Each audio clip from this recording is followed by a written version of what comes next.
वृंदावन बिहारी लाल की जय। श्री गोविंद जय जय गोपाल जय जय गोविंद जय। राधा रमण हरि गोविंद जय जय।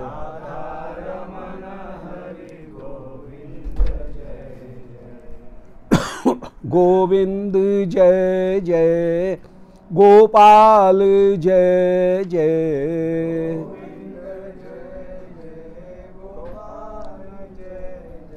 राधा रमण हरि गोविंद जय जय।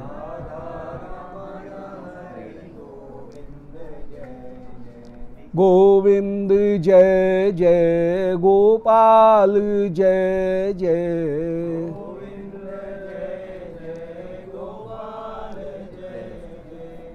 राधा रमण हरि गोविंद जय जय।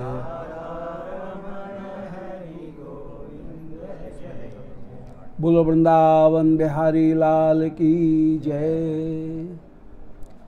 ओम नमो भगवते पुराण पुरुषोत्तमाय। ओम जयति पराशर सूनु सत्यवती हृदय नंदनो व्यासो यस्यास्य कमलगल्तम वाग्मय ममृतम जगत्पेवती।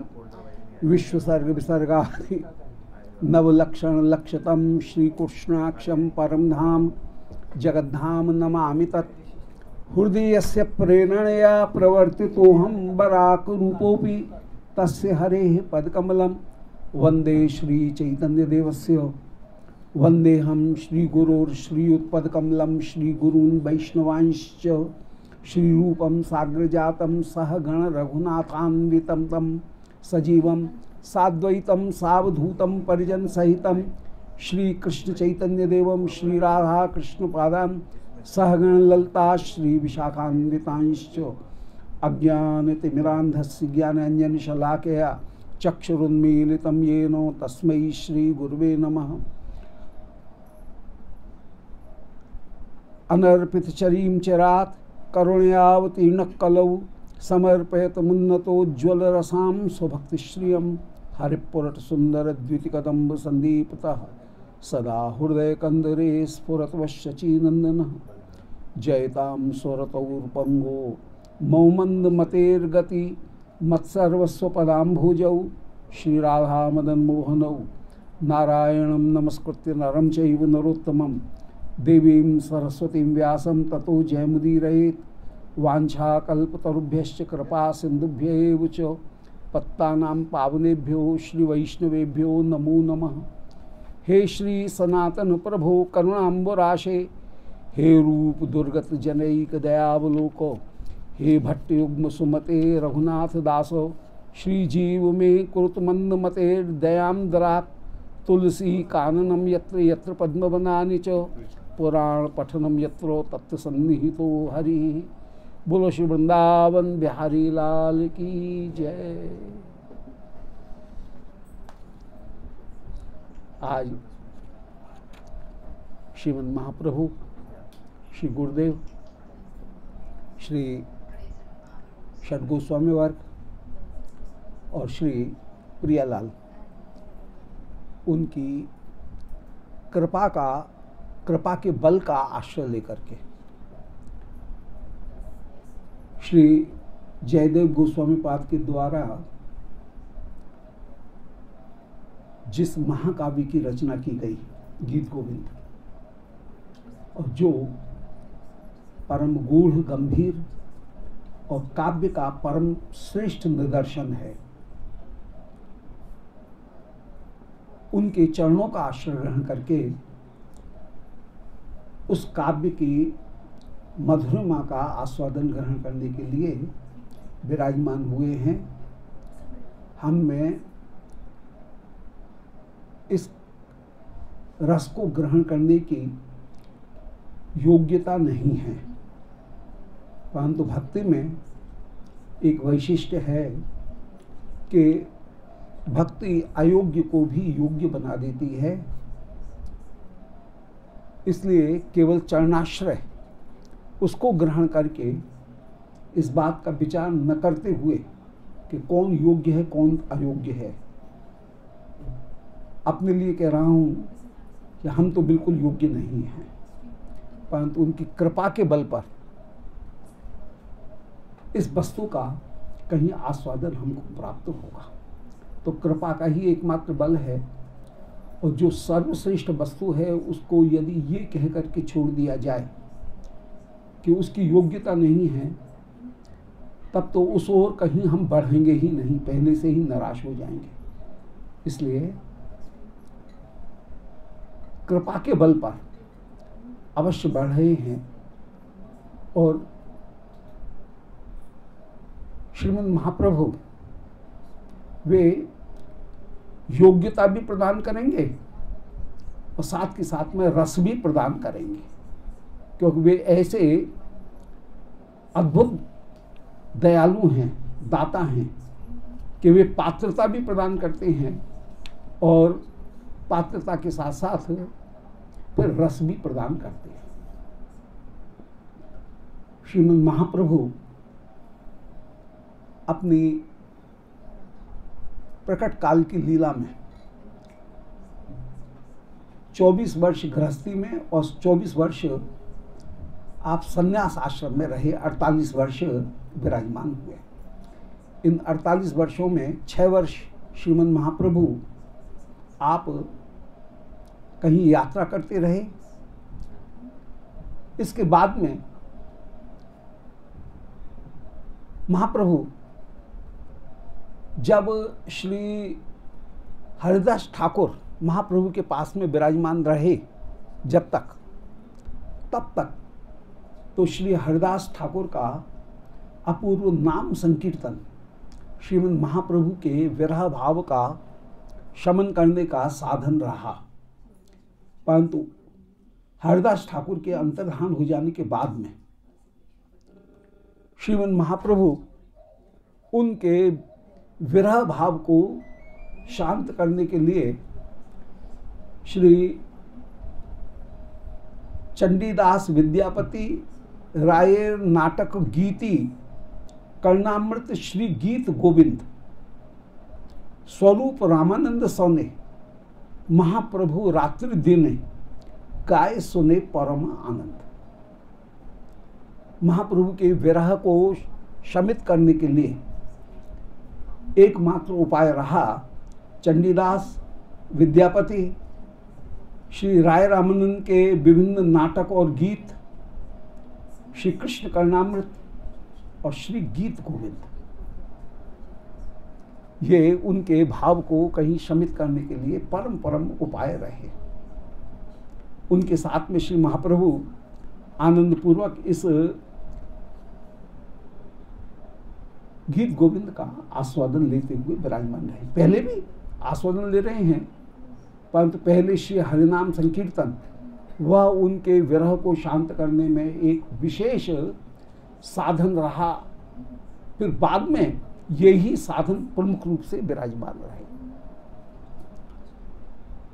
श्री जयदेव गोस्वामी को श्री जगन्नाथ जी ने अपने से लगभग अभिन्न स्वरूप माना, और उसका एक प्रमाण ये है कि जिन पद्मावती जी को श्री जगन्नाथ जी की सेवा के लिए समर्पित कर दिया गया था, श्री जगन्नाथ जी ने उन अपनी पद्मावती जी को अपने से अभिन्न श्री जयदेव गोस्वामी जी को दिया और आदेश दिया कि तुम जयदेव गोस्वामी जी की प्रिया बन करके, उनकी शक्ति बन करके विराजमान रहो। तो जो अपनी वस्तु है उसको श्रीमद् महाप्रभु श्री जगन्नाथ जी वे प्रदान कर रहे हैं। जयदेव गोस्वामी बहुत प्राचीन कवि हैं। श्रीमद् महाप्रभु के आविर्भाव के भी लगभग 400 वर्ष पुराने, 350 वर्ष पुराने श्री जयदेव गोस्वामी हैं। 11वीं शताब्दी के बाद में 12वीं शताब्दी के प्रारंभ में श्री जयदेव गोस्वामी विराजमान रहे। लक्ष्मण सेन ये बंगाल के प्रमुख राजा रहे, बड़े प्रधान राजा रहे, और उन लक्ष्मण सेन जी के कहीं कवियों के बीच में श्री जयदेव गोस्वामी ये भी परम आदरणीय रहे।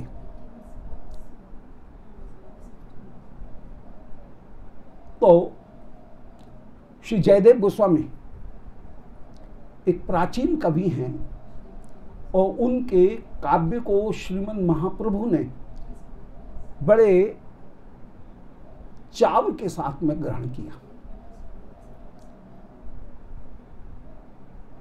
श्री जयदेव गोस्वामी जी का जन्म का तिथि जन्म संबत तो पूरा सुनिश्चित नहीं है, परंतु तिथि परंपरा के अनुसार वसंत पंचमी ये उनकी कहीं तिथि है, और उसमें उनकी जन्मभूमि केंदुवली जिसका उन्होंने इस काव्य में उल्लेख किया। एक बहुत बड़ी विशेषता है गीत गोविंद की कि गीत गोविंद में कवि ने अपना परिचय भी अनेक अनेक स्थानों पर दिया है। प्रायः संस्कृत के कवि अपना परिचय नहीं देते हैं, परंतु श्री जयदेव गोस्वामी ने ग्रंथ में अनेक अनेक ऐसे संदर्भ दिए हैं जिनसे उनके जीवन के कुछ सूत्र अवश्य पता लगते हैं।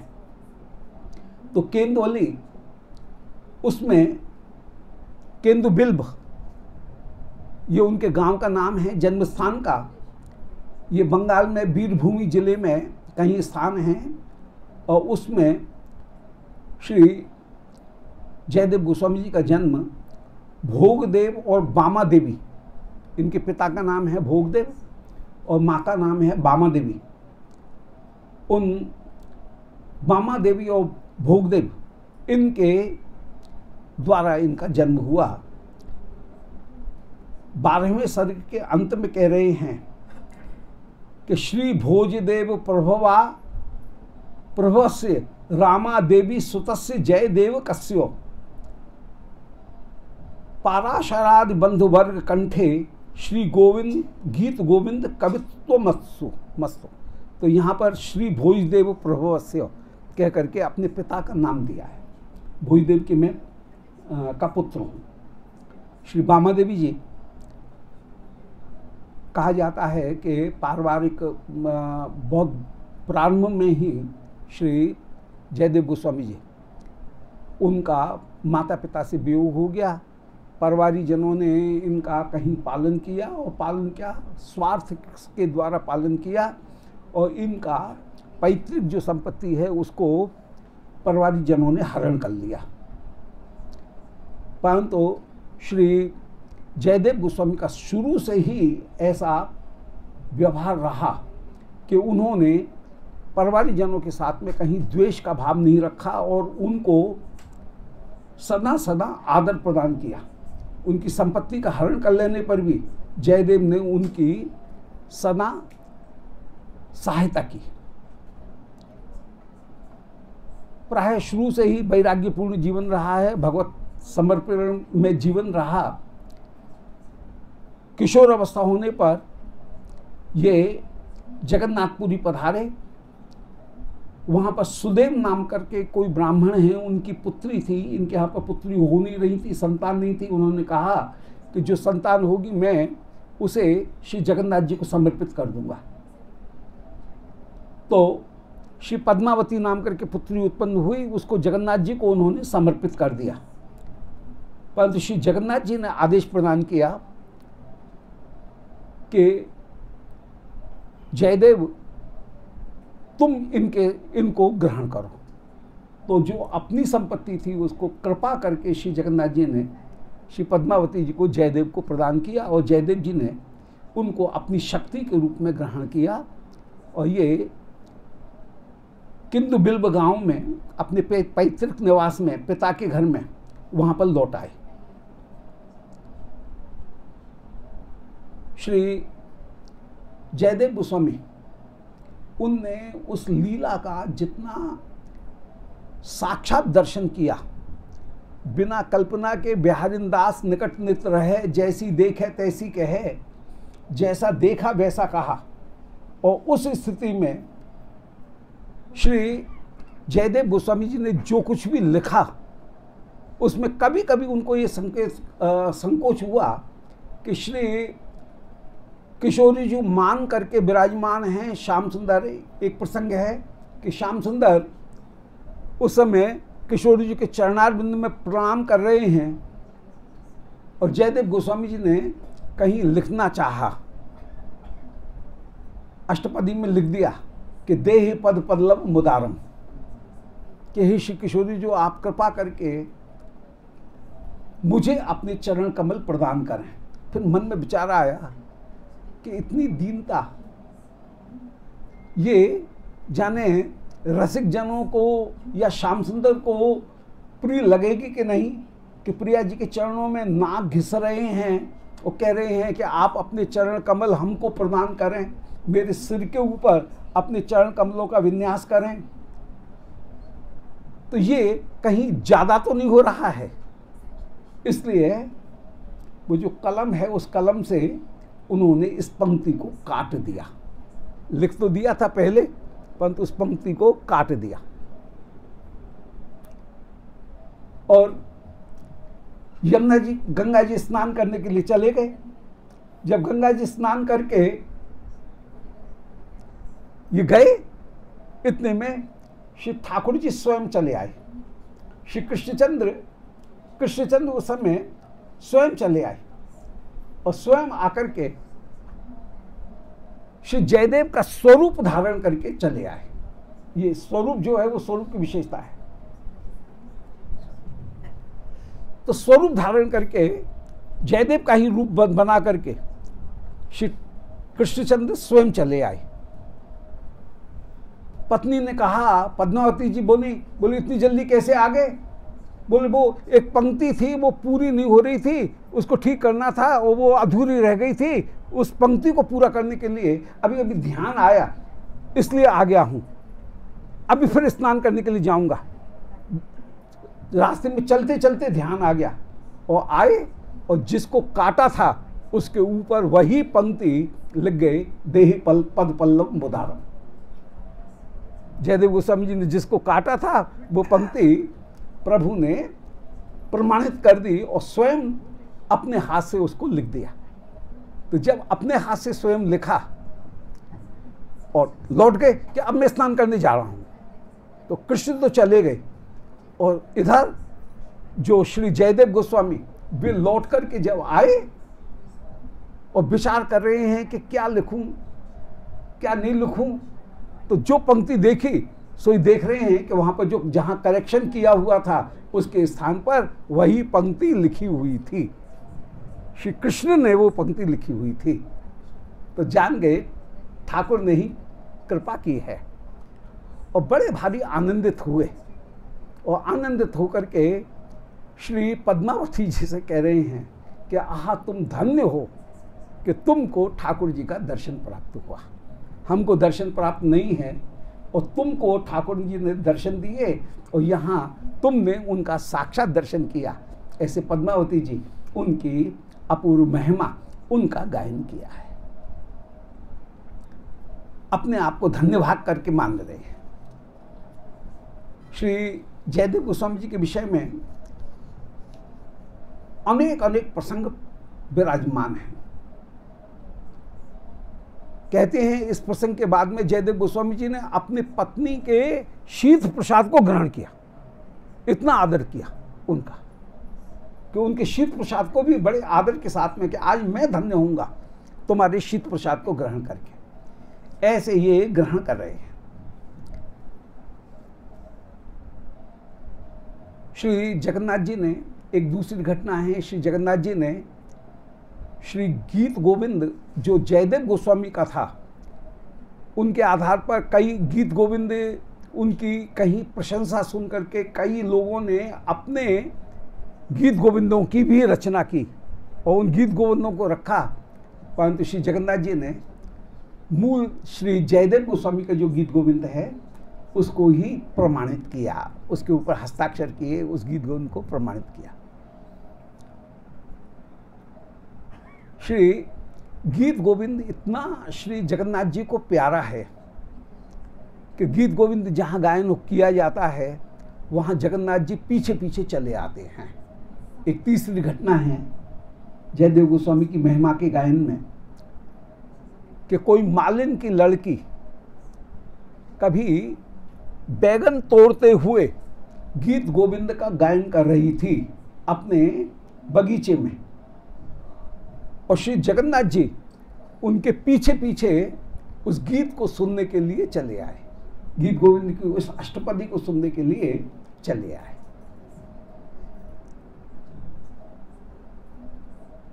अब बैगन के पेड़ में कहीं कांटे भी होते हैं, आसपास भी कांटे होते हैं, तो उन कांटों में जब देखा तो श्री जगन्नाथ जी का कहीं वस्त्र उलझ गया और इतने में ही दर्शन का समय भी हो गया, तो दौड़ करके गए तो वस्त्र जो है वो फट गया है।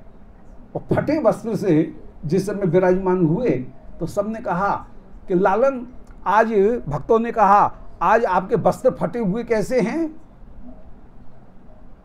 तब श्री जगन्नाथ जी ने कहा कि मैं उस बालिका के द्वारा गाए गए गीत गोविंद के पद को सुनने के लिए चला गया था, बड़ा मनोहर था पद, और राजा ने जब सुना तो पालकी भेज करके श्री उस मालिन की लड़की को वहाँ बुलाया और उसको आदर प्रदान किया है।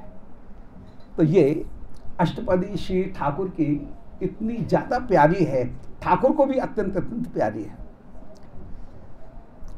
महाराजा लक्ष्मण सेन, उनका समय लगभग 1107 ईस्वी, उसमें 56 और जोड़ लें तो कहीं मध्यकाल आएगा, 1256 जोड़ने पर विक्रम संवत आ जाएगा, तो 1157 ईस्वी माने 63 आ जाएगा, 1163 करें तो 63 विक्रमी में इनके राज्यकाल को कहीं प्रमाणित किया गया, और उसमें श्री ये वहाँ पर कहीं उनके राज्यकाल में इनको आदर मिला, और श्री गीत गोविंद में इन्होंने लक्ष्मण सेन के राज्य में जो कवि हुए हैं उन कवियों का विशेष रूप से उल्लेख किया है कि श्री महाराज लक्ष्मण सेन उनके राज्य के पंचरत्नों में श्री जयदेव गोस्वामी ये भी परम परम सम्मानित हुए। कहा जाता है कि गोवर्धनश्च शरण जयदेव उमापति कविराजश्च रत्नानि समितौ लक्ष्मण से चौ, कि लक्ष्मण सेन उनके राज्य में श्री गोवर्धन, श्री शरण नाम करके एक कवि, श्री जयदेव, उमापति, कविराज धोई, यहाँ कविराज कहा है वो कविराज धोई के लिए है, धोई, ये 5 रत्न विराजमान थे। तो श्री जयदेव लक्ष्मण सेन उनके राज्य के 5 रत्नों में ये कहीं विराजमान है। बहुत सारी घटनाएं हैं जो आश्चर्य को प्रकट करने वाली हैं, उन घटनाओं को भी कहीं रसकों ने और श्री भक्तमाल में उन घटनाओं का कहीं संकलन किया गया। जैसे श्री जयदेव जी के पास में कभी ये यात्रा कर रहे हैं और इनके पास में 4 सोने की मुद्राएं हैं, कोई ठग इनके पीछे लग गए और उन ठगों ने रास्ते में इनको पकड़ करके बांध करके इनके हाथ पैर तोड़ करके और गड्ढे में इनको पटक दिया। और संयोग से उसी समय लक्ष्मण सेन निकले राजा, और उन्होंने एक चमक देखी कि इतनी चमक कहाँ से आ रही है, और जिस समय गड्ढे में देखा उस समय उनके हाथ पैर घायल थे, उनको निकाला और श्री जयदेव जी उनका की चिकित्सा की उनके कहती है हाथ उगे आए, दोबारा उगे आए, परंतु चिकित्सा की और चिकित्सा करके विराजमान हुए और अपने यहाँ पर इनको रखा। इनकी कविता को कहीं सुन करके बड़े भारी प्रसन्न हुए और अपने राज्य सभा में इनको अत्यंत अत्यंत आदर दिया। और इनके यश को सुन करके वे चारों ठग कहीं इनके पास में आए और केवल संत का वेश धारण करके आए, परंतु श्री जयदेव इनको पहचान गए कि ये ही वे लोग हैं जिन्होंने मेरे हाथ पैर तोड़े थे और मेरा धन चुराया था। परंतु फिर भी श्री जयदेव गोस्वामी जी ने निषेध नहीं किया और ये नहीं कहा कि ये ठग हैं, और उन्होंने कहा हम इनके मित्र हैं। तो राजा ने उनको यथोचित सम्मान दिया, राजमहल में कहीं रखा अपने अतिथि गृह में, उनका सम्मान दिया। परंतु कहा नहीं, जिस समय वे ठग कहीं न कहीं दुष्टता करते हुए जब चले जा रहे थे उस समय भी इन्होंने कहा नहीं। और वैष्णव वेश में कहीं राजा का अश्रद्धा न हो जाए, इसलिए वैष्णव वेश में श्रद्धा को बनाए रखने के लिए, राजा की श्रद्धा को भी और जितने भी अन्य लोग हैं उनकी श्रद्धा को बनाए रखने के लिए भी इन्होंने उन चोरों का, उन ठगों का पता नहीं बताया। और वे ठग संपत्ति इत्यादि लेकर के, राजा की भेंट दक्षिणा उनको लेकर के जिस समय गए हैं उस समय उनको जाने दिया। जब सिपाहियों ने ठगों से पूछा कि भाई तुम्हारा जयदेव गोस्वामी के साथ में क्या संबंध है, तो उन्होंने झूठ मूठ कह दिया, ये हम लोग पहले किसी राजा के यहाँ पर काम करते थे और जयदेव इसने चोरी की थी इसलिए इसके हाथ पर तोड़ दिए गए अपने आप को बचाने के लिए, इसलिए डर करके भाग गया है। परंतु हम इसके साथ में अभी भी प्रेम रखते हैं इसलिए यहाँ पर आ गया। राजा पहचान गया कि कहीं बचा रहे हैं, उन चोरों का पक्षपात कर रहे हैं।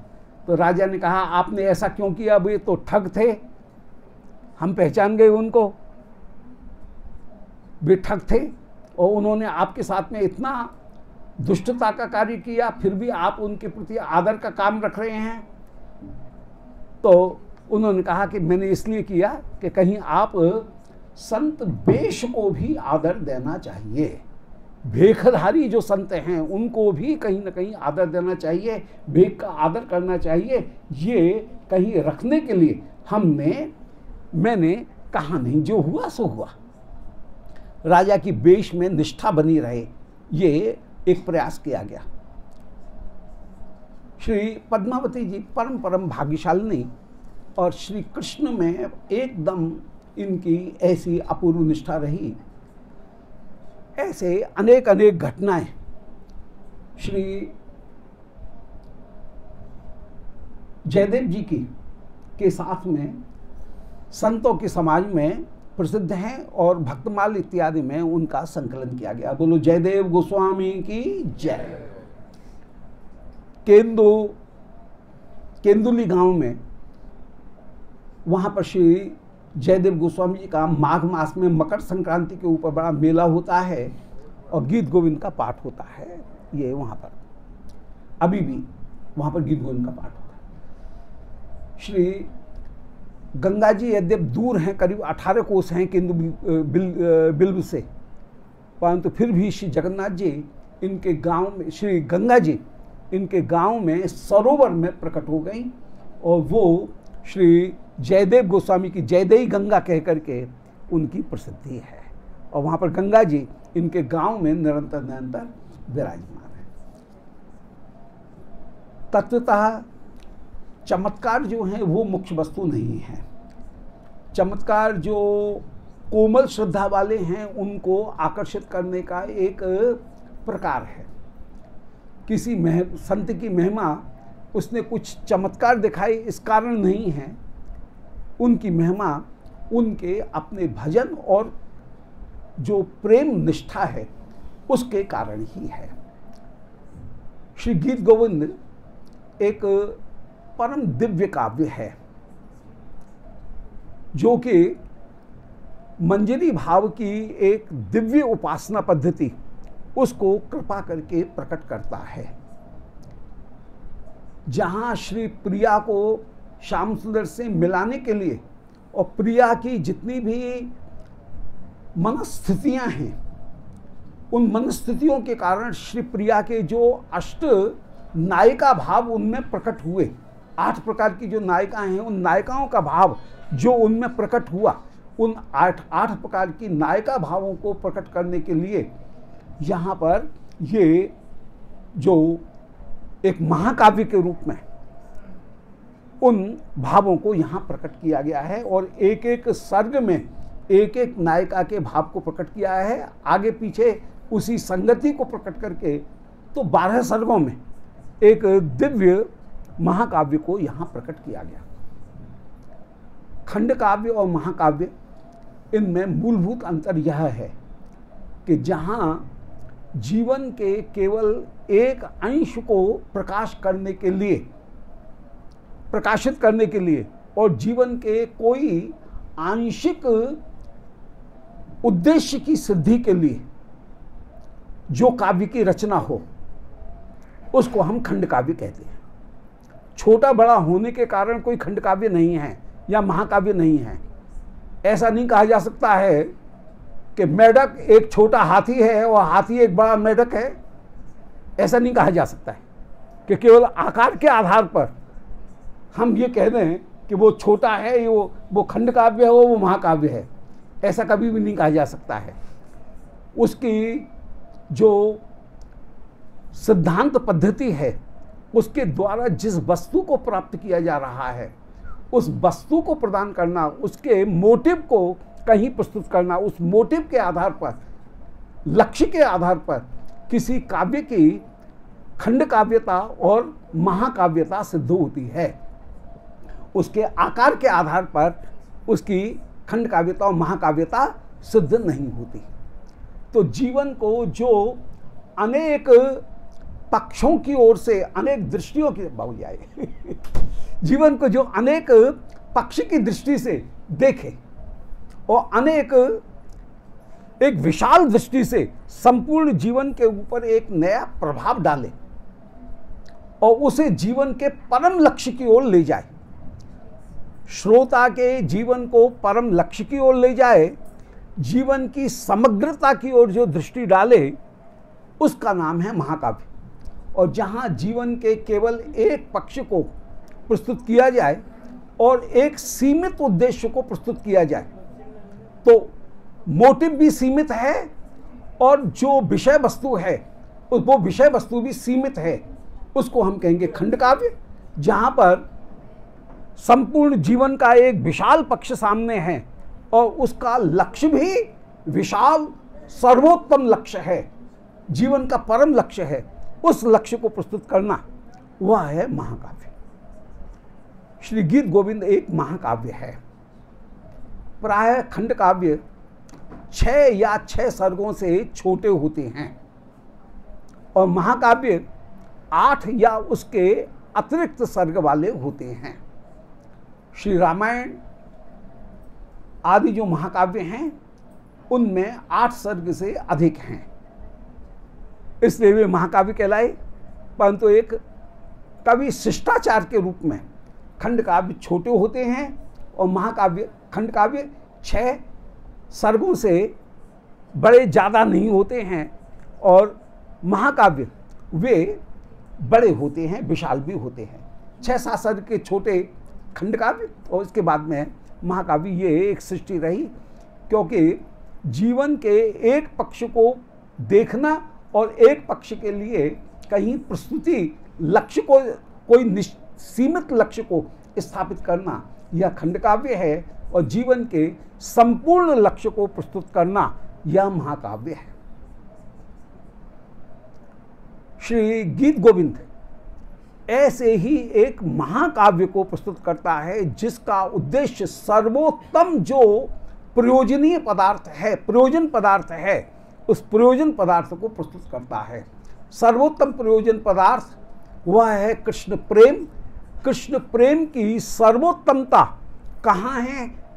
वह है श्री प्रिया जी को श्याम सुंदर के साथ में मिला देने में सर्वोत्तमता कहीं प्राप्त है। इससे बढ़कर के जीवन का चरम लक्ष्य कोई दूसरा नहीं हो सकता है।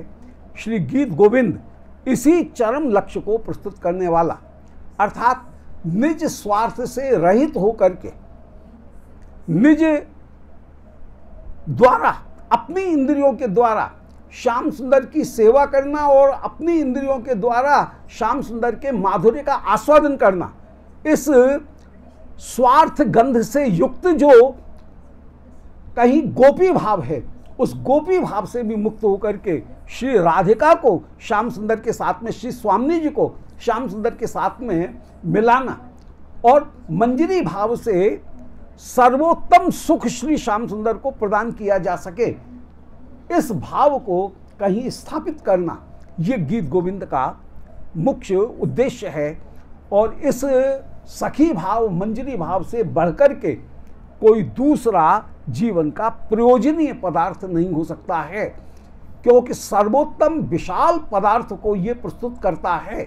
इसलिए यद्यपि आकार में छोटा भी हो सकता है, अन्य महाकाव्यों के आकार में तो गीत गोविंद को यदि देखें तो वो कहीं छोटा ही है, परंतु उसमें कुछ अष्टपदियां हैं और उन कुछ अष्टपदियों के द्वारा कुछ लीला का वर्णन किया गया है, परंतु उसमें सर्वोत्तम जीवन का जो उद्देश्य है उसको प्रस्तुत किया गया। इसलिए ये महाकाव्य है, यह एक सीमित काव्य नहीं है। एक दूसरी विशेषता गीत गोविंद की और है, वो ये कि इसमें कोमल कांत पदावली का जितना सुंदर प्रयोग किया गया, ऐसी सरस कोमल कांत पदावली का प्रयोग बहुत कम कवियों में मिलता है। भाषा श्री गीत गोविंद की पदावली की अत्यंत अत्यंत प्रसन्न है, तो इतनी प्रसन्न भाषा और उसमें भी कोमल कांत पदावली, जिसमें छोटे छोटे समास, जिसमें ट ठ ड ढ ण जैसे जो कठिन मूर्धन्य और तालव्य जो वर्ण हैं उनका कम से कम प्रयोग, मूर्धन्य प्रयोगों का कहीं अभाव, और कोमल कांत पदावली उसका प्रयोग करते हुए जो रस मधुर है, उस मधुर रस के समान ही कोमल कांत पदावली का प्रयोग यहाँ किया गया। तो यही बात विशेष रूप से कही गई कि यदि हरिस्मरणे सरसम मनः यदि विलास कलास कुतूहलम मधुर कोमल कांत पदावलीम शृणु तदा जयदेव सरस्वती। मुख्य उद्देश्य क्या है? हरिस्मरण। गीत गोविंद का प्रयोजनीय पदार्थ क्या है? हरिस्मरण। कौन हरि का स्मरण? बोलो जो विलास कला के कुतूहल से युक्त होकर के विराजमान है।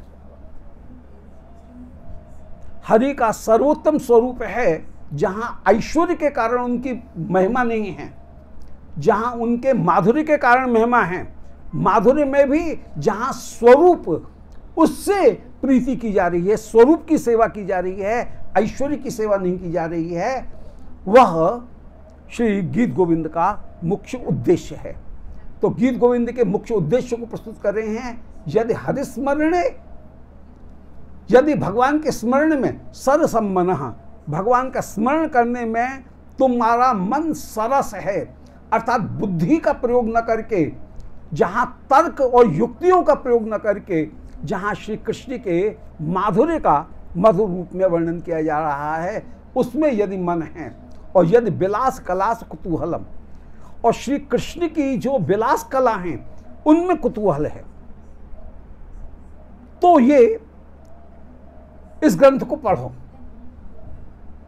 और यदि कोई श्रीमद् गुरुदेव के द्वारा प्राप्त जो नाम मंत्र, उस नाम मंत्र के काल में ही श्री किशोरी जी ने कृपा करके जीव के हृदय में जो स्वरूप प्रदान किया है, वो स्वरूप जागृत करके उस स्वरूप के द्वारा सेवा करने की यदि अभिलाषा नहीं है, तो इस ग्रंथ को नहीं पढ़ना चाहिए। परंतु ये ग्रंथ है ऐसा कि यदि कोई शुद्ध काव्य की दृष्टि से भी पढ़े तब भी उसे रसिक्त करने में यह ग्रंथ सर्वथा समर्थ है। तो ऐसी बात नहीं है, काव्य की दृष्टि से भी सर्वोत्तम काव्य के जितने भी गुण हैं उनको ये प्रदान करने वाला है। परंतु जहां मुख्य जो उद्देश्य है वह है श्री मंजरी भाव, सखी भाव धारण करके श्री प्रियालाल उनके मिलन के आस्वाद को, श्री किशोरी जी को सर्वोत्तम आस्वाद प्राप्त हो, श्री श्याम सुंदर को सर्वोत्तम आस्वाद प्राप्त हो, और इसमें कहीं गोपी भाव को भी दूर रख करके जो सेवा भाव है उस सेवा भाव को ग्रहण किया जाए। जहां मंजरी भाव को, सखी भाव को ग्रहण करते हुए, मंजरी भी सखी हैं, कोई है प्रियनर्म सखी और कोई है प्राण सखी, इसलिए हैं गिनती सखियों में ही हैं। तो उनके भाव को, प्राण सखी के भाव को, प्रिय सखी जो नित्य सखी हैं उन नित्य सखी के भाव को ग्रहण करते हुए जहां श्री श्याम सुंदर को उनकी सर्वोत्तम अभिलषित वस्तु को प्रदान किया जाए, ये उद्देश्य यहां पर विराजमान है। यदि हरिस्मरणे निवृत्तम मना सरसम मना, हरि का स्मरण करना चाहते हो, हरि के सर्वोत्तम स्वरूप का स्मरण करना चाहते हो, सर्वोत्तम स्वरूप वो है जहां पर श्री कृष्ण का ऐश्वर्य स्पर्श नहीं है, ऐश्वर्य को जहां पर दूर रख दिया है, और ऐश्वर्य स्पर्श को दूर करके स्वस्वरूप में जहां क्रीड़ा कर रहे हैं वहां देह पदपल्लम मुदारम, ये श्री किशोरी जी से कह सकेंगे। ऐश्वर्य की ये ठनक रखेंगे तो ये वचन कभी भी नहीं निकलेंगे। जहां माधुर्य में सर्व समर्पण होगा वहां श्री प्रिया के चरण को माथे पर रखा जाएगा।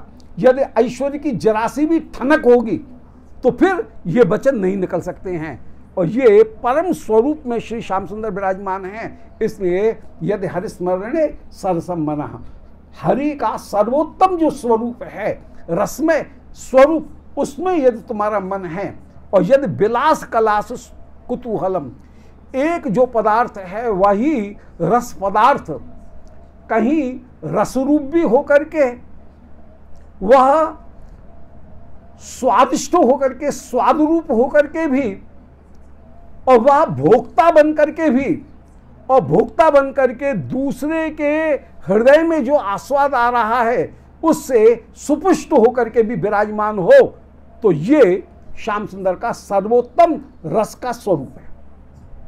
रस के स्वरूप में चार चीज चाहिए तब वो पूर्ण रस है, अन्यथा रस अधूरा रहेगा जब तक चार चीज नहीं है। पहली चीज रस, शीशी में, जार में शहद है, तो जो कंटेंट हैं वो अपने आप में होने चाहिए। श्याम सुंदर केवल भावना में नहीं है, हवा में नहीं है, श्याम सुंदर स्वरूप होकर के, वास्तविक स्वरूप होकर के विराजमान है, एक चीज। फिर दूसरी चीज, शीशी में जो शहद भरा हुआ है वो मीठा भी है, इसलिए कोई भी व्यक्ति जो मीठे की आशा रखता है वह उसकी ओर उन्मुख हो सकता है। चींटी भी आ सकती हैं उसमें, कहीं दूसरी वस्तुएं भी आ सकती हैं, और मनुष्य भी उसके लिए आसक्त हो सकता है। तो मीठा ऐसा नहीं है कि केवल एक व्यक्ति में है, वह सामान्य रूप से वो रस भी है, और रस के बाद में वह माने आस्वाद्य भी है, और उसमें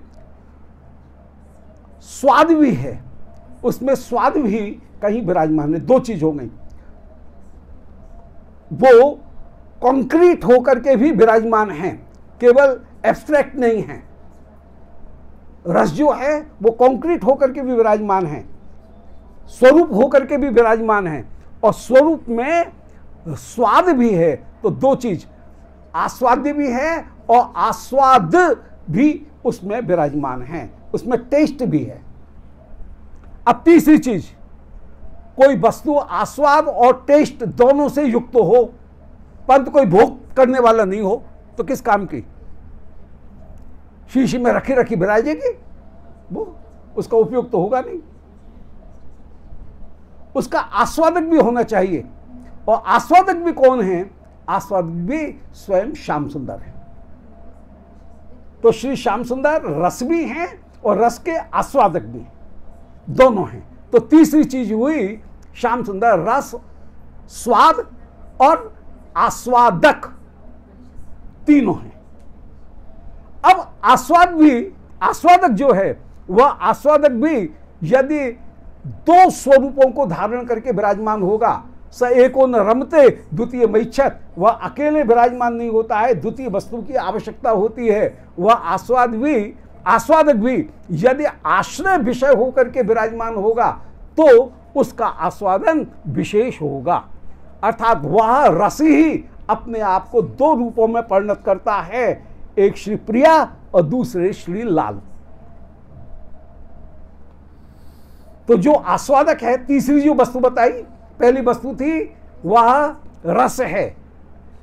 रस तो ब्रह्म भी है परंतु एब्स्ट्रैक्ट है, वो एब्स्ट्रैक्ट नहीं है, वो कॉन्क्रीट है। यहां श्री कृष्ण प्रिया लाल ये कॉन्क्रीट है, इसलिए रस है। रस में स्वाद है, दूसरी चीज स्वाद, तो रस भी है स्वाद भी है। ब्रह्म रसरूप तो था परंतु उसमें स्वाद स्पष्ट नहीं था, और उसका आस्वादक जो है वह भी विषय आश्रय होकर के भेद से युक्त नहीं था। इसलिए रस, ब्रह्म रस, रसो वैसह जो कहा गया वो अधूरा रस था। उस रस को आस्वादन करने के लिए आस्वादक होकर के भी श्री कृष्ण विराजमान है। वे आस्वादक रूप में भी विराजमान, परंतु कृष्ण ही दो रूप धारण करके, आश्रय और विषय धारण करके दो रूपों में जब विराजमान होते हैं तो उनका आस्वादन पूर्ण होता है। वो रस कॉन्क्रीट बनता है, कृष्ण बनता है। कृष्ण भी दो रूप धारण करते हैं, एक प्रिया एक लाल, एक आश्रय एक विषय, दोनों के आश्रय विषय होकर के जिस समय विराजमान होते हैं तो उनका आस्वादन पूर्ण होता है। अभी भी रस पूर्ण नहीं हुआ, अभी भी कसर रह गई। दो विराजमान हो गए आश्रय विषय होकर के, और वे स्वयं रस भी हैं, प्रिया जी भी रस रूप हैं, श्याम सुंदर भी रस रूप हैं, उनमें स्वाद भी है, और उन्होंने कॉन्क्रीट रूप भी धारण कर लिया। अपना जो स्वरूप है वो स्वरूप को भी धारण कर लिया, परंतु अभी भी रस पूर्ण नहीं हुआ। श्याम सुंदर श्री प्रिया जी दोनों की दोनों ये चाहती हैं कि हमारा जो आस्वाद है उसका कोई दर्शक भी हो। रस हो और रस का कोई दर्शक नहीं है तो रस अधूरा, फिर भी रस अधूरा। तो केवल शीशी में भरा हुआ शहद वो अधूरा, शहद में से मिठास निकाल ली जाए तब भी वो अधूरा, शहद का कोई आस्वादन करने वाला भोक्ता हो तब भी अधूरा, भोक्ता भी यदि आश्रय विषय बन करके विराजमान हो तब भी अधूरा। उसका आस्वादन करने वाला कोई न कोई व्यक्ति होना चाहिए, और वो आस्वादन करने वाला व्यक्ति कौन है? वो है धाम और सखी गण। बोलो सखी गणों की जय। वे सखी गण और धाम, एक धाम के भीतर सखी गण जिस समय उस रस का वास्तव में आस्वादन करती हैं तो रस भी है माने आस्वाद्य भी है, आस्वाद माने स्वाद भी है, उसके आस्वादक श्री प्रियालाल भी हैं, और आस्वादक के साथ में कहीं आश्रय और विषय ये दोनों भाव भी कहीं विराजमान हैं। परस्पर आश्रय विषय होकर के वे एक दूसरे का आस्वादन लेते हुए विराजमान हैं, परंतु जब तक सामाजिक नहीं है तब तक उसका आनंद प्राप्त नहीं होगा। इसलिए श्री प्रियालाल ये चाहते हैं कि कोई मेरा आस्वादन करे, अतः वे कृपा करके जीव के हृदय में स्थायी भाव के रूप में श्री कृष्ण रति प्रदान करते हैं, कृष्ण प्रेम प्रदान करते हैं। और जो सखीगण स्थायी भाव से युक्त होकर के विराजमान हैं, जो भक्तगण इस स्थायी भाव से युक्त होकर के विराजमान, और जब वे आस्वादन कर रहे हैं तब श्री प्रियालाल का आस्वादन अत्यंत अत्यंत बढ़ जाता है, परम आस्वादन को वे प्राप्त करते हैं। यदि स्टेज के ऊपर, रंगमंच के ऊपर कोई परफॉर्मेंस दी जा रही है परंतु ऑडियंस नहीं है, तो जो परफॉर्मेंस देने वाला है उसको परम आनंद की प्राप्ति नहीं होगी। उसको आनंद की प्राप्ति तब होगी जबकि दर्शक के हृदय में जो भाव आया है उस भाव का भी वह आस्वादन करे। बहुत सूक्ष्म बात है, परंतु श्री प्रियालाल वे यहाँ चारों रस बातों से, चारों जो कंडीशंस हैं, चारों जो शर्तें हैं, उनको पूरे करते हुए परम रस हो करके विराजमान हैं। तो यदि हरिस्मरणे सरसम मन, यदि तुम्हारा हरि स्मरण में सरस मन है, अर्थात रस को भी देखना चाहते हो, रस के स्वाद को भी देखना चाहते हो, रस के भोक्ता रूप में श्री प्रियालाल आश्रय विषय दोनों होकर के विराजमान हैं, उनको भी देखना चाहते हो और उनका जो आस्वादन है उस आस्वादन को जब दर्शकगण, सखीगण आस्वादन कर रही हैं, उस सखीगणों के आस्वादन को भी देख करके फिर सखियों से युक्त हो करके वे उस आस्वादन को प्राप्त कर रहे हैं, तब उस रस की सर्वोत्तमता है, तब वो सरसम मना, तब वो सरस है। उस सरस मन को, यदि तुम्हारा सरस मन है अर्थात सखी भाव, मंजरी भाव तुम्हारे हृदय में विराजमान हैं, और यदि विलास कला कुतूहलम, ये विलास कला कोई सामान्य नहीं है, जगत की ऐन्द्रिक विलास कला नहीं है, यदि विलास कला कुतूहलम, जो विलास कला हैं उनमें यदि तुम्हारा कुतूहल है तो इस ग्रंथ को सुनो। परंतु इस ग्रंथ को सुनेंगे कब? जैसा ये ग्रंथ है उसके अनुरूप ही इसका प्रस्तुतिकरण होना चाहिए। इसके जो साधन हैं वो साधन भी तदनुरूप होने चाहिए। तो हृदय यदि रसपूर्ण है तो कवि के मुख से अपने आप ही मधुर कोमल कांत पदावली प्रकट होगी। ये रस अपने आप ही परम कोमल है, परम मधुर है, इसलिए इसकी पदावली भी अपने आप मधुर कोमल कांत होकर के भी की ही प्रकट हुए हैं। और इस पदावली को श्रवण करोगे तो श्रुण तदा जयदेव सरस्वती, श्री जयदेव की जो सरस्वती है वाणी, उस वाणी को तुम श्रवण करोगे और उसके द्वारा सीधा रस में कहीं विरोध न हो, वह स्थिति तुमको प्राप्त हो जाएगी। यदि कोमल कांत पदावली नहीं होगी तो व्याकरण में क्या प्रयोग होता है, यहाँ पर कौन सी संधि लगी है, कौन सा सूत्र लगा है, यदि इसमें उलझे रहोगे तो वो सत्यानाश हो जाएगा, रस का सत्यानाश हो जाएगा। वहां श्री प्रियालाल जहां परस्पर श्री नुकुंज में विलास करते हुए विराजमान हैं, एक दूसरे के माधुर्य का आस्वादन ग्रहण करते हुए विराजमान हैं, वहां प्रेम का आस्वादन किया जा रहा है। प्रिया जी कभी ये श्यामचंद्र को नहीं देखेंगे कि तुम्हारा जो कपड़ा है वो किस मूल्य का है, सत्यानाश। मिलन की उस मधुर अवस्था में कहीं कपड़े का मूल्य का या जो आभूषण है उसके मूल्य का विचार किया जाएगा? तो यदि मूल्य के विचार की ओर कोई चित्त को आकर्षित करे तो वह रस का विनाश करने वाला हो जाएगा। यहां केवल स्वरूप का चिंतन किया जा रहा है, इसलिए कोमल कांत पदावली अपने आप ही प्रकट हो रही है और उस कोमल कांत पदावली में केवल स्वरूप का ही परिवेशन किया जा रहा है। वहां पर ऐश्वर्य रूपी मूल्य को कहीं प्रस्तुत नहीं किया जा रहा है। ऐश्वर्य मूल्य से अलग होकर के उस पदावली का निरूपण किया जा रहा है। ऐसे इस लीला का वर्णन करते हुए ये जो ग्रंथ है इसके अधिकार का निरूपण कर रहे हैं कि अधिकारी वो व्यक्ति है जो कि सर्वोत्तम वस्तु को अनुगत्य के द्वारा ग्रहण करना चाहता है, जिसमें लोभ है। लोभ की बात ही कही गई, यदि विलास कला कुतूहलम, यदि तुम्हें कुतूहल है तो लोभ की बात कही, तो लोभ, फिर लोभ के बाद में अनुगत्य, गुरुजनों का, ब्रज गोपिका गणों का अनुगत्य, फिर ब्रज गोपी सखीगण उनके अनुगत्य के बाद में उनकी कृपा। और कृपा का तात्पर्य यह है कि हमारे पास में किम और कदा, इन दो के अलावा कोई दूसरा साधन नहीं है। आह, ये सखीगण जैसी सेवा कर रही हैं, क्या ये सेवा मुझे कभी मिलेगी, कब मिलेगी? तो किम और कदा, ये कृपा जो है उस कृपा का स्वरूप है किम और कदा, इसको प्राप्त करने का प्रयास। तो लोभ, अनुगत्य, कृपा। कृपा माने कृपा को प्राप्त करके होने वाला लोभ, और उस लोभ के कारण किम और कदा, ये दो वस्तुओं को, कि कदा करिष्यसि इमाम, ये जो क्या ये कृपा मिलेगी, क्या ये सेवा मिलेगी, कब मिलेगी, ये किम और कदा दो चीज, इनको कृपा के रूप में चाहना।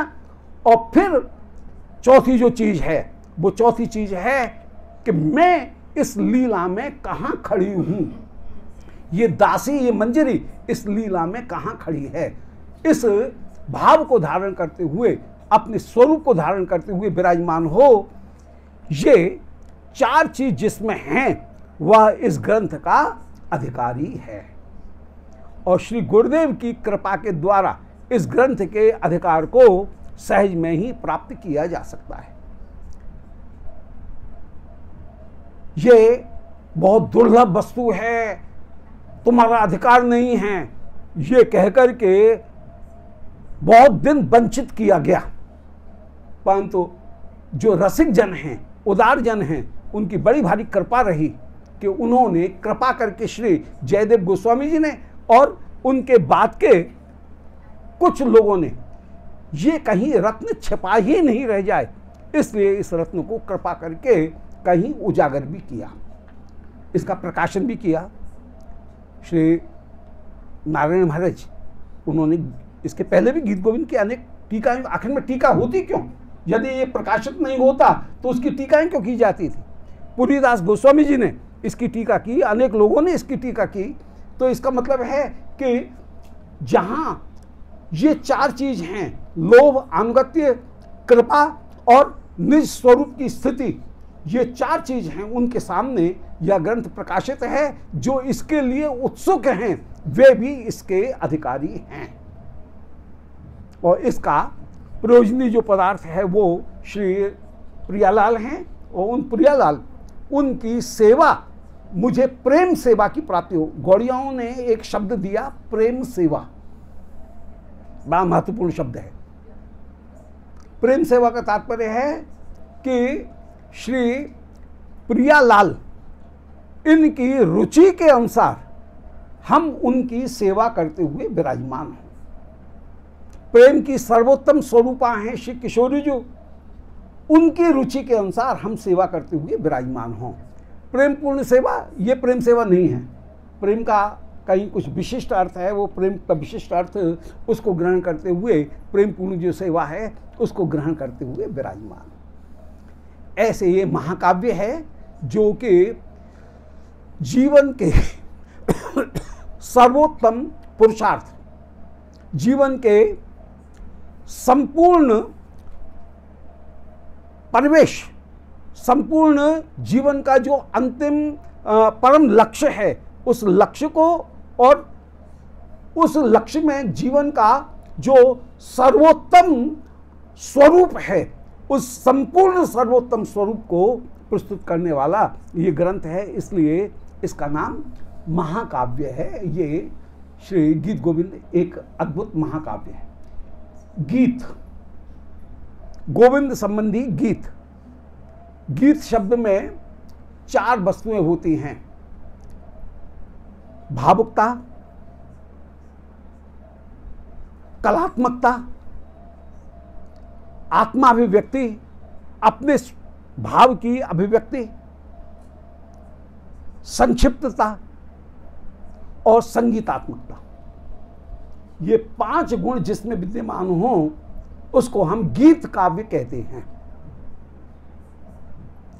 वो भावुक होना चाहिए, उसमें कलात्मकता होनी चाहिए, दूसरी चीज कलात्मकता। तीसरी चीज महत्वपूर्ण है, वो है सेल्फ एक्सप्रेशन, अपने भावों को अभिव्यक्त करने की क्षमता, निज व्यक्तित्व को, निज स्वरूप को अभिव्यक्त करने की क्षमता, ये मुख्य है। सामान्य कविता से, सामान्य प्रबंध से गीत इसी अंश में अलग हो जाता है कि वहां आत्माभिव्यक्ति नहीं है। गीत काव्य में आत्माभिव्यक्ति है, गीत काव्य में आत्माभिव्यक्ति है। तो आत्माभिव्यक्ति, तो भावुकता, कलात्मकता, आत्माभिव्यक्ति, फिर संक्षिप्तता, क्योंकि आत्माभिव्यक्ति और भावुकता वह लंबी नहीं चलती है, वह तरंग के समान आती है, संक्षिप्त है। तो संक्षिप्तता, गीत का भी संक्षिप्त होता है, साथ के साथ में उसमें मेलोडी भी होती है, उसमें संगीत भी होता है, म्यूजिक भी होता है। ये 5 गुणों से युक्त है तो वो गीत कहलाएगा। यदि उसमें आत्माभिव्यक्ति और संगीतात्मकता परिपूर्ण रूप से नहीं है, राग और संगीत का पूर्ण प्रयोग नहीं है, तो उसको हम पद्य तो कहेंगे परंतु उसको संगीत नहीं कहेंगे। फिर संगीत को उसमें कहीं जोड़ना पड़ेगा, उस पद्य में जोड़ने का प्रयास करना पड़ेगा। तो ये गोविंद संबंधी अद्भुत गीत है। उस गीत को अब प्रस्तुत करते हुए कह रहे हैं, सबसे पहले नमस्कारात्मक मंगलाचरण में, वस्तु निर्देशात्मक मंगलाचरण में यहाँ प्रयोग किया जा रहा है। वस्तु निर्देश मंगलाचरण का यहाँ प्रयोग किया जा रहा है कि मेघई मेदुर्मंबरम वन भुवः श्यामास तमालई तमालद्रुमई नक्तम भीरुरयम त्वमेव तदिमम राधे ग्रहम प्रापयो इत्थम नंद निदेशतश्चलितयो प्रत्यग्र कुंज द्रुमम राधा माधव्योर जयंत यमुना कूले रह केलया।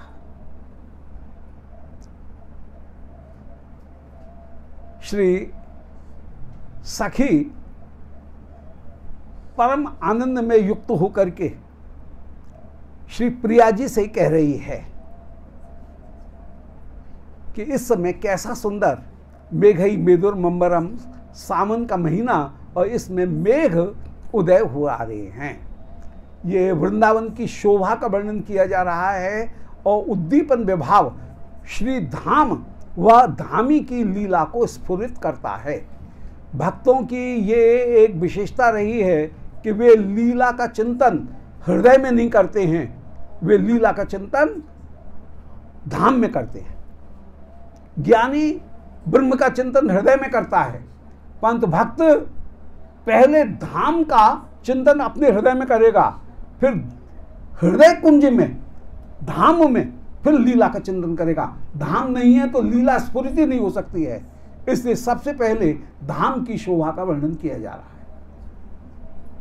धाम में भी दर्शन करेगा और हृदय में भी ध्यान करेगा, तो पहले वृंदावन का ध्यान अपने हृदय में किया जाएगा, फिर उस ध्यान में वृंदावन में, हृदय में वृंदावन का ध्यान करके श्री वृंदावन की अपनी निकुंज में, श्री वृंदावन निकुंज में फिर श्री प्रियालाल के विलास का ध्यान किया जाएगा।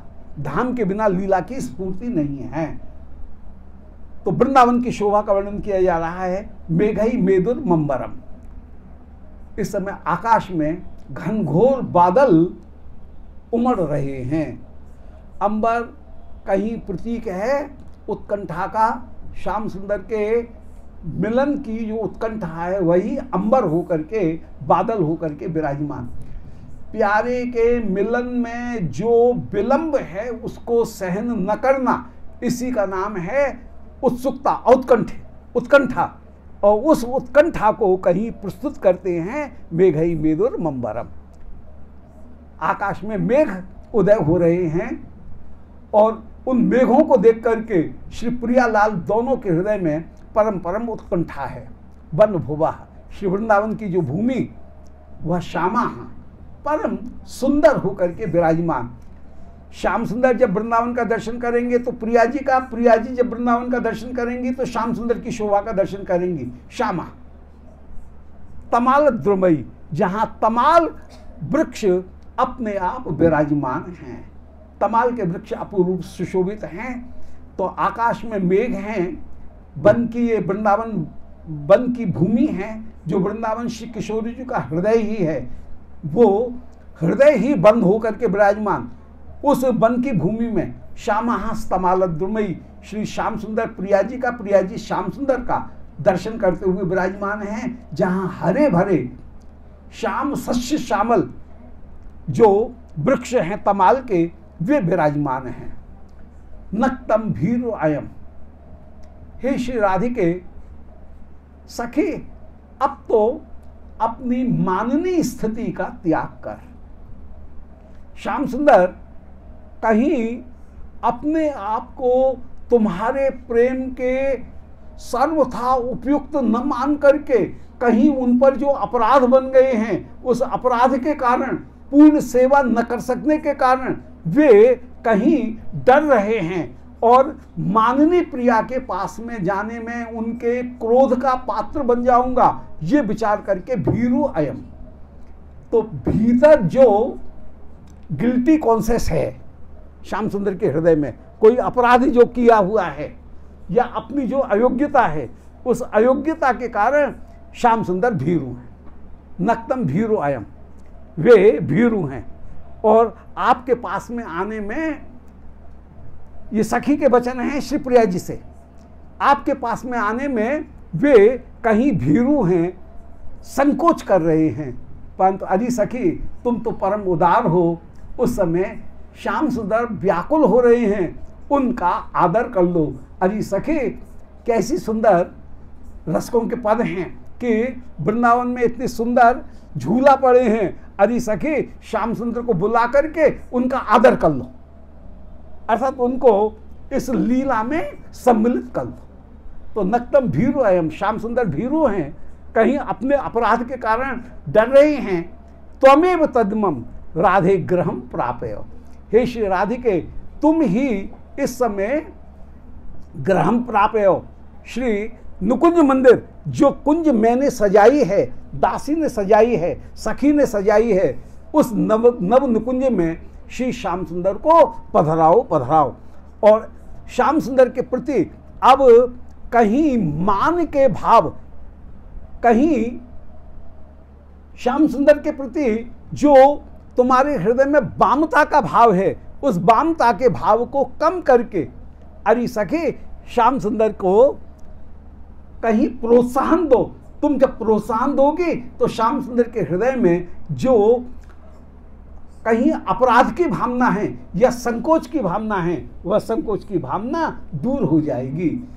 अरे सखी श्री स्वामी जी का पद है कि चित्त कैसा होना चाहिए, जैसे मैम माने मोम का जैसे स्वभाव होता है, ऐसे स्वभाव को धारण करके तुम विराजमान हो। ये कठोर स्वभाव रस में चलता नहीं है। इतना मान क्यों कर रही है, इतना कठोर क्यों बन रही है? अरे स्वभाव तो ऐसा चाहिए जैसे मोम हो, जब थोड़ा सा कड़ा हुआ, जब चाहो तो जहां से चाहो वहां से मोड़ लो। मोम का स्वभाव तो ऐसा होता है। इसलिए कहीं लोहे की तरह से लाठ बनने की जरूरत नहीं है। इस रस की क्षेत्र में अपने हृदय को मोम के साथ समान बना करके, कोमल बना करके रखो। श्याम सुंदर वैसे ही भयभीत हैं। नक्तम भीरु अयम त्वमेव तदिमम, इसलिए तुम उदारता धारण करके हे श्री राधे गृहम प्रापयो, मैंने जो कुंज सजाई है उस कुंज में श्री श्याम सुंदर को लेकर के पधारो। इत्थम नंद निर्देशता, सखी के हृदय में कितना आनंद है कि सखी के द्वारा श्री प्रिया को शिक्षा प्रदान करने पर श्री प्रिया की जो वामता है वह कहीं शिथिल हो गई, और उनकी व्यामता को शिथिल देख करके नंद निर्देशता, इस आनंद को प्राप्त करके, नंद माने आनंद, ये आनंद पूर्वक सखी ने जिस समय श्री प्रिया जी से कहा, ये निर्देश दिया, प्रिया को यह सलाह दी, उस सलाह को प्राप्त करके श्री किशोरी जी उस समय मोम के समान कोमल बन गई। बोलो लाली लाल की जय। श्री प्रिया का जो मान भाव था वो मान भाव दूर हो गया और चलते हो प्रत्यग्र कुंज द्रुमान। उस समय सामने की जो कुंज, उन कुंज के मार्ग की ओर श्री प्रिया जी चली। द्रुम का अर्थ होता है जो मार्ग को रोके, उसका नाम है द्रुम। द्रुम शब्द का शब्दार्थ जो है वो है रोकने वाला। ये द्रुम शब्द का अर्थ ही होता है सीधे रास्ते में कहीं जो बाधा उत्पन्न करे। तो यहां प्रत्यज्ञ कुंज द्रुमम, जो निवृत्त कुंज है, उस निवृत्त कुंज की ओर श्री किशोरी जी उस समय बढ़ रही हैं।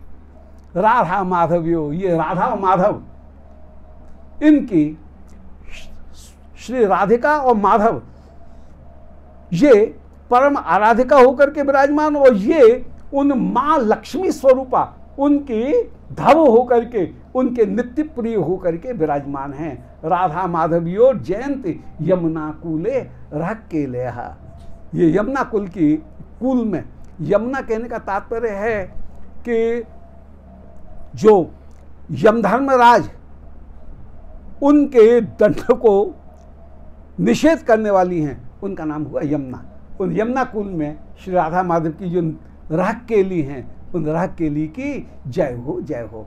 तो वस्तु निर्देशात्मक जो मंगलाचरण है वो वस्तु निर्देशात्मक कि यहाँ पर सखी की उपस्थिति में, सखी की सहायता से, सखी के साक्ष्य में श्री प्रियालाल इन दोनों का जो रस स्वाद, उनका जो आस्वादक स्वरूप, वह सखी के द्वारा और भी ज्यादा आस्वादनी बन करके वह परम परम उल्लास को प्राप्त होगा। ऐसी जो रहकेली हैं, वो रहकेली एकांत केली, उनकी जय हो। इससे बढ़कर के जीवन का कोई दूसरा पुरुषार्थ नहीं हो सकता है। धर्म अर्थ काम मोक्ष, इससे बढ़कर के भक्ति, और भक्ति से भी बढ़कर के ये जो रागात्मिका भक्ति है, रागानुगा भक्ति है, इस रागानुगा भक्ति से बढ़कर के पंचम पुरुषार्थ जो भक्ति है, उससे भी बढ़कर के कोई दूसरा प्रसंग नहीं हो सकता है। ऐसे राग के लिहा जयंती, उन राग के लिए की जय हो, जय हो। ये तो है मुख्य अर्थ, परंतु इसके अन्य अन्य भावांतर में भी बहुत से अर्थ किए गए। जैसे कभी श्री नंद बाबा ब्रज के किसी कार्य का चिंतन करने के लिए कहीं विराजमान हैं, वहाँ पर सारे सभा बैठी हुई है गोपों की, और बाबा वहाँ पर बैठे हैं, कोई गंभीर विषय पर विचार हो रहा है, और श्री कृष्ण भी बाबा के साथ में जिद करके, छोटे से बालक हैं और वे जिद करके चले आए। अब ये बात्सल्य रस का, पहले मधुर रस का वर्णन किया, मुख्य रस का वर्णन कर दिया, अब बात्सल्य रस का वर्णन कर रहे हैं कि श्री कृष्ण भी पिता के साथ में कहीं जिद करके मैं भी चलूंगा चले आए। परंतु गोपों की बातचीत में कृष्ण का मन नहीं लग रहा है और अमूझ रहे हैं गोपों की बातों में। इतने में ही श्री राधिका कहीं आ जाती हैं, छोटी सी बालिका हैं, वे आ जाती हैं, और श्री नंद उस समय कह रहे हैं कि मेघई मेदुर मम्मरम, बेटा यहाँ पर हमको तो देर लगेगी, अभी बहुत सारे जो कार्य हैं वो ब्रज के कार्यों को निभाना है, पूर्ण करना है। आज के एजेंडा में बहुत सारी चीज़ें हैं, उनको पूरा करना है, तब उनके बाद में हम आएंगे। तो मेघई मेदुर मम्बरम, और आकाश में मेघ आ रहे हैं, सामने तमालक द्रुम ये वृक्ष हैं, फिर कन्हैया जाने में डरेगा। नक्तम भीरोयम, रात भी पास में आती आ रही है, कन्हैया डरता है।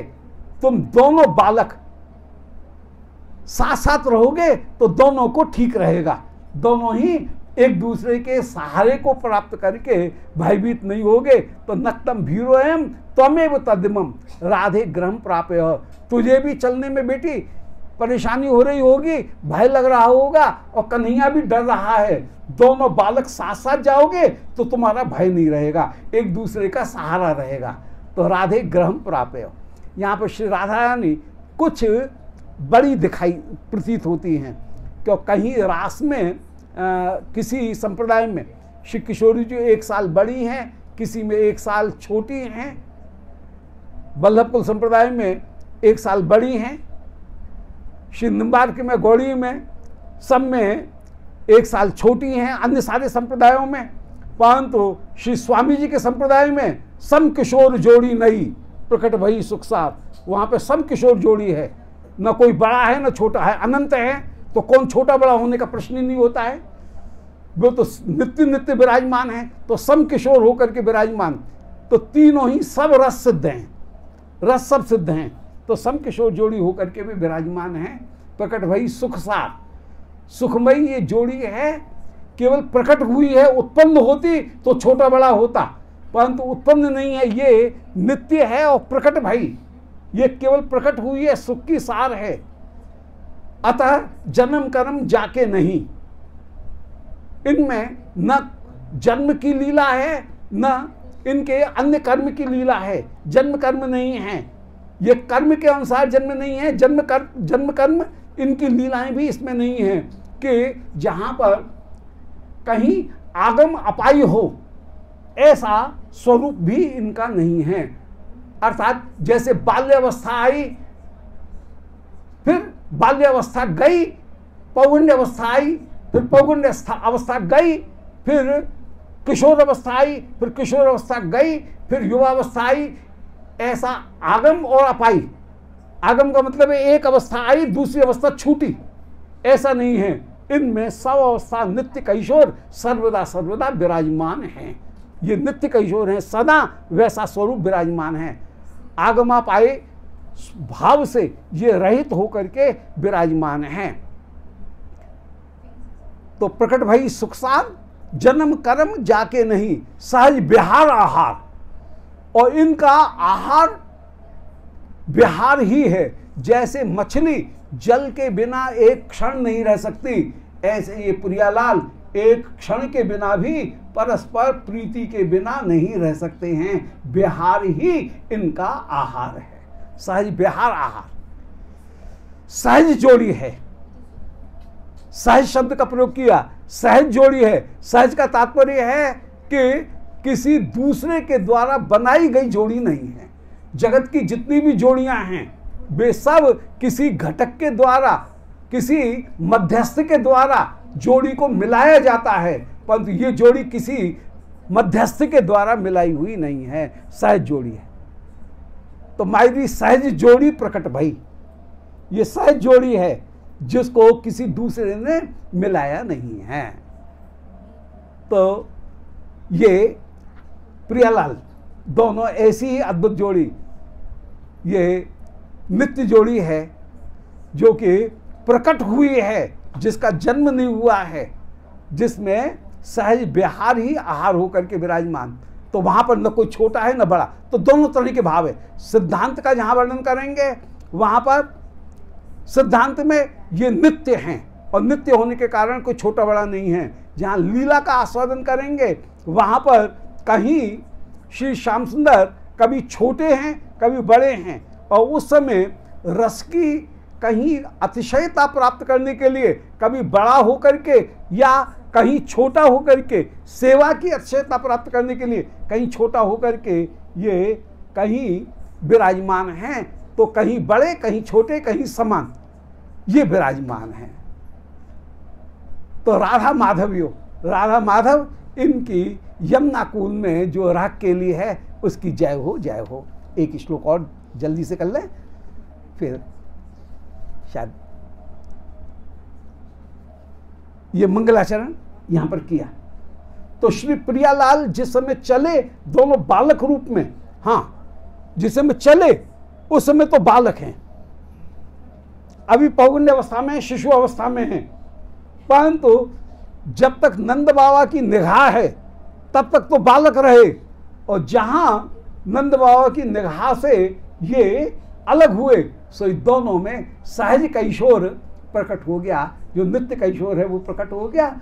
और श्री प्रियालाल दोनों उस समय सखियों की सहायता से श्री नुकुंज मंदिर में विहार करते हुए राधा माधव यो जयंती यमुना कूले, यमुना के कूल में रह के लिए उनकी विराजमान हो रही है। अब मेरा यह प्रबंध काव्य है कि वाग्देवता रचित चित्रित चित्त पद्मा, पद्मावती चरण चारण चक्रवर्ती। क्या सुंदर कविता है। अनुप्रास, वर्ण साम्यम अनुप्रास, वर्ण की समानता, उसका नाम अनुप्रास, वो अनुप्रास दिख रहा है। श्री वासुदेव रतिकेल कला समेतम एतम करोत जयदेव कवि प्रबंधम। वाग्देवता रचित चित्त चित्त सदना, कि कोई दिव्य रूप, दिव्य वाणी, वाग्देवता मन सरस्वती वाणी, उसके द्वारा वाग्देवता का जो चरित्र है, माने वाणी की जितनी भी वृत्तियां हो सकती हैं, अभिधा, लक्षणा, व्यंजना, जितनी भी अन्य काव्य जो विभिन्न फिगर ऑफ स्पीच, जो भी अलंकार हो सकते हैं, जितनी भी व्यंजनाएं हो सकती हैं, जितनी भी वाग्देवता की विभिन्न वृत्तियों में रीति हो सकती है, जितनी भी वक्रोक्ति हो सकती है, सारी वाग्देवता के चरित्र हैं। ये वाग्देवता की जितनी भी विस्तार हैं, वो विस्तार विराजमान हैं। तो वाणी की विभिन्न वृत्तियों के द्वारा जो चमत्कार प्राप्त है, ऐसे चमत्कार पूर्ण मेरी वाणी है। कवि कह रहा है वाग्देवता वे मेरे ऊपर कृपा कर रही हैं। जहाँ कृष्ण लीला का वर्णन करने के लिए प्रवृत्त होता है, वहाँ पर वाणी अपने आराध्य की उपासना में स्वयं तुरंत ही उपस्थित हो जाती है। और बिब्बोक इत्यादि भाव माने छिप छिप करके कथा सुनना, ये जैसे रस का भाव है, ऐसे ही श्री सरस्वती जी भी कृष्ण कथा हो रही है, मेरे स्वामी की कथा हो रही है, इसे छिप छिप करके सुनती हैं और छिप करके वे सेवा करने के लिए प्रस्तुत हो जाती हैं। जो अयोग्य है उसके मुख पर भी परम दिव्य बन करके वाणी प्रयुक्त हो जाती है। तो वाग्देवता चरित्र, वाणी के जितने भी पक्ष हो सकते हैं, भाव पक्ष, कला पक्ष, व्यंजना, वक्रोक्ति, रीति, रस, ध्वनि, वे सारे वाग्देवता के जितने भी पक्ष हैं, उनसे चित्रित चित्त सदमा, जिसका चित्त अर्थात मुझ कवि का चित्त चित्रित हो रहा है, चित्रित चित्त सदमा, ये मेरा चित्ररूपी सद्म जहां चित्रित हो रहा है, ऐसी पद्मावती चरण चारण चक्रवर्ती। पद्मावती श्री राधा रानी पद्मिनी नायिका होकर के जो विराजमान हैं, पद्मावती होकर के जो विराजमान हैं, उनके चरण चारण चक्रवर्ती, उनके चरणों की व्याख्या करने वाला, उनकी स्तुति करने वाला मैं चारण भाट हूं। किशोरी जी के चरणों की स्तुति करने वाला मैं चारण होकर के विराजमान हूं। और चारण का स्वभाव है कि वह राजा की स्तुति करता है। राजा अपने साथ में चारण भाट रखते थे, तो पद्मावती चरण, श्री राधिका उनके चरण, उनका ही मैं चारण होकर के विराजमान हूं, उनका मैं कीर्ति गायन करने वाला होकर के विराजमान हूं। और मैं कैसा हूं, कोई छोटी मोटी किशोरी जी की लीला का गायन कर रहा हूं तो कोई छोटा मोटा नहीं हूं, चारण चक्रवर्ती, जो स्तुति करने वाले हैं उनमें मैं चक्रवर्ती होकर के विराजमान हूं। दोबारा सुन लें, वाग्देवता चरित्र, वाणी के जितने भी पक्ष हो सकते हैं, उसका कला पक्ष, उसका भाव पक्ष, उसकी जितने भी वक्रोक्ति, रीति, अलंकार, जितने भी पक्ष हो सकते हैं, ऐसे वाग्देवता के चरित्र, उनसे चित्रित चित्त सदमा, मेरे हृदय में न जाने कितनी ही कल्पनाएं आ रही हैं, कितने ही चित्र बन रहे हैं, और उन चित्र से युक्त मेरा हृदय है। ऐसा मैं पद्मावती चरण चारण, श्री राधिका के चरणों का चारण होकर के विराजमान हूं, उन चारणों में भी चक्रवर्ती हूं। श्री वासुदेव रथकेल कला समेतम, आज मैं वर्णन करने के लिए जा रहा हूं श्री कृष्ण की लीला। कौन कृष्ण? बोले श्री वासुदेव। वसु का तात्पर्य है नंद बाबा, नंदो बसुनाम प्रवरः धर्या सह भार्यया। बसु हैं श्री नंद बाबा, उनका जो पुत्र है वो कहलाया वासुदेव। तो बसुओं के मध्य में जो दीपित होते हैं, प्रकाशित होते हैं, उनका नाम हुआ वासुदेव। अर्थात श्री द्रोण ही नंद बाबा में तादात्म्यपन्न होकर के विराजमान ऐसे दीपित श्री कृष्ण अथवा श्री नंद बाबा का अपूर्व जो वैभव। बसु माने संपत्ति, बसु का मतलब है एक बसु नामक देवता, वो नंद बाबा में आकर के विराजमान हुआ, इसलिए उनके पुत्र होने के कारण कृष्ण वासुदेव कहलाए। अथवा वासु का मतलब है कि अपूर्व संपत्ति, बसु माने संपत्ति, उस संपत्ति का समूह, उसको जो दान करने वाले या उससे जो सुशोभित होने वाले हैं, ऐसे श्री वासुदेव। उनकी रथकेल कला समेतम, मैं इस काव्य की रचना कर रहा हूं। ये काव्य कैसा है? उनकी रथकेल कला, इनका ही गायन करने वाला है, जो स्वस्वरूप में उनकी रथकेली है उसका गायन करने वाला हूं। ऐसे एतम करोति प्रबंधम, एतम प्रबंधम, इस प्रबंध को मैं यहां कर रहा हूं। एतम करोति जयदेव कवि, ये जयदेव कवि, कविर मनीषी परिभू स्वयंभू। कवि शब्द का अर्थ होता है दृष्टा, जैसा देखा है वैसा वर्णन कर रहा हूं, इसलिए कवि, कवि शब्द का प्रयोग किया। जयदेव कवि अपनी बड़ाई नहीं कर रहे हैं, अपना गुण बता रहे हैं कि मैं जयदेव कवि जिस लीला का दर्शन कर रहा हूं उसका मैं वर्णन कर रहा हूं। बिहारिन दासी निकट नित रहे, जैसी देखे तैसी कहे। जैसा देख रहा हूं वैसा वर्णन कर रहा हूं, इसलिए कवि हूं। कवि का मतलब है कि जो दृष्टा है, मनीषी है, जो जिसकी वाणी में अपूर्व सामर्थ्य है, जो अपनी वाणी के द्वारा दूसरे को प्रभावित कर सके, उसका नाम है कवि। स्वयंभू ब्रह्म के विशेषण है, कविर मनीषी प्रभु स्वयंभू, परंतु जो ब्रह्म के विशेषण हैं वे कवि में भी प्राप्त होते हैं। योगी तो कवि माने दृष्टा भी है, मनीषी भी है, विचार करता है, प्रभु सब वस्तुओं को दबा देने वाला, सबके ऊपर प्रधान है, स्वयंभू, उसमें ईश्वर दत्त क्षमता विराजमान है। तो जयदेव कवि ही इस प्रबंध की रचना कर रहा है। प्रबंध कहते हैं जहां पूर्वापर संबंध के द्वारा रस की प्रतीति हो उसको कहेंगे प्रबंध। जहां पूर्व अपर का संबंध न हो और रस की प्रतीति हो जाए, रस की स्फूर्ति हो जाए, उसको कहेंगे मुक्तक। तो प्रबंध और मुक्तक, इन दो का अंतर यही है कि प्रबंध काव्य में पूर्व अपर संबंध है तो रस की प्रतीति कराएगा, उसको प्रबंध काव्य कहेंगे।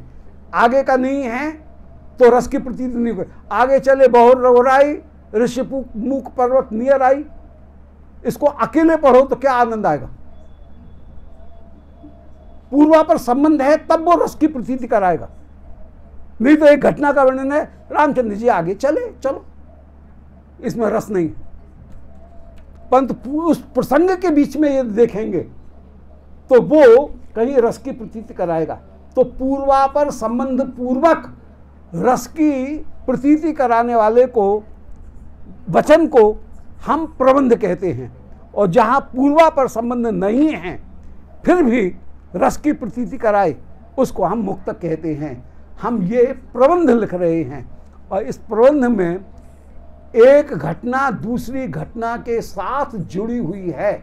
जैसे प्रथम सर्ग में श्री किशोरी जी वे कहीं श्री श्याम सुंदर की किसी रास लीला का किसी सखियों के साथ में उनके विलास का दर्शन कर रही हैं और दर्शन करके उस कथा का श्रवण करके, कोई वर्णन कर रही है, उस कथा का श्रवण करके उनमें उत्सुकता उत्पन्न हो जाए। फिर वे कैसे कहीं उत्का होकर के विराजमान हुई, कैसे अभिसार का बन करके विराजमान हुई, कैसे खंडिता बन करके विराजमान हुई, वो पूरी एक घटना एक सर्ग दूसरे सर्ग के साथ में कहीं को रिलेटेड होकर के विराजमान हैं और पूर्वापर संबंध से यह काव्य प्रस्तुत होगा।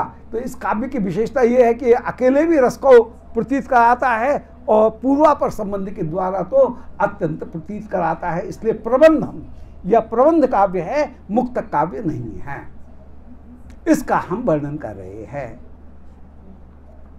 ऐसे वर्णन करने के बाद में फिर ये व्याख्या हो ही गई थी, यदि हरिस्मरणे सरसम मनहा।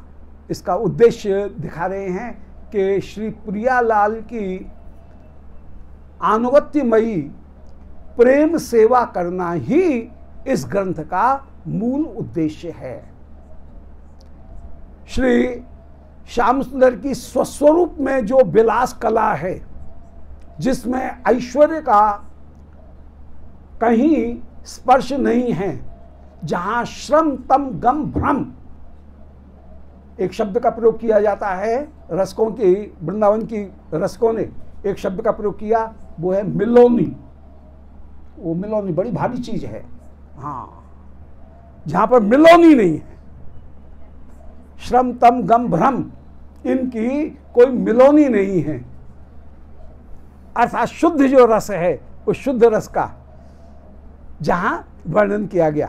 तो विलास कलास कुतूहलम, तो यदि विलास कला में श्याम सुंदर की शुद्ध स्वरूप में ऐश्वर्य की जहां मिलोनी नहीं है, जहां दूसरे असुर वध इत्यादि लीला की मिलोनी नहीं है, जहां अवतार की मिलोनी नहीं है, जहां पर कोई हेतु उसकी मिलोनी नहीं है, स्वाभाविक रूप में सहज जो प्रीति है लीला के लिए उन हेतुओं का वर्णन किया गया, परंतु वे हेतु नहीं है कि अभियोगात विषयता संबंधात अभिमानतः सात तत्त विशेषत्वात्, ये जहां पर मिलोनी नहीं है, ऐसी मिलोनी से रहित इस प्रेम का हम वर्णन करेंगे।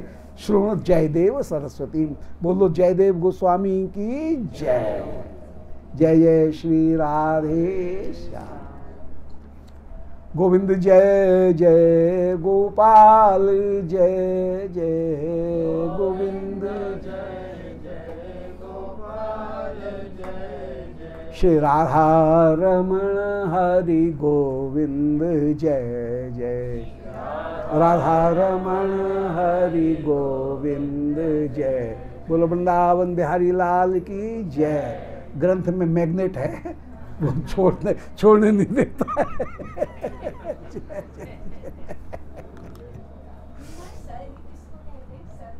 सहज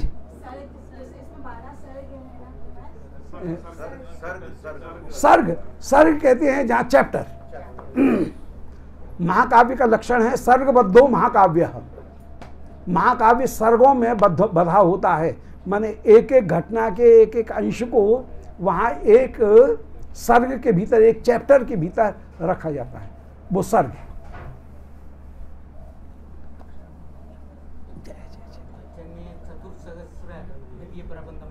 हाँ हाँ, चतुर प्रबंधम है वो।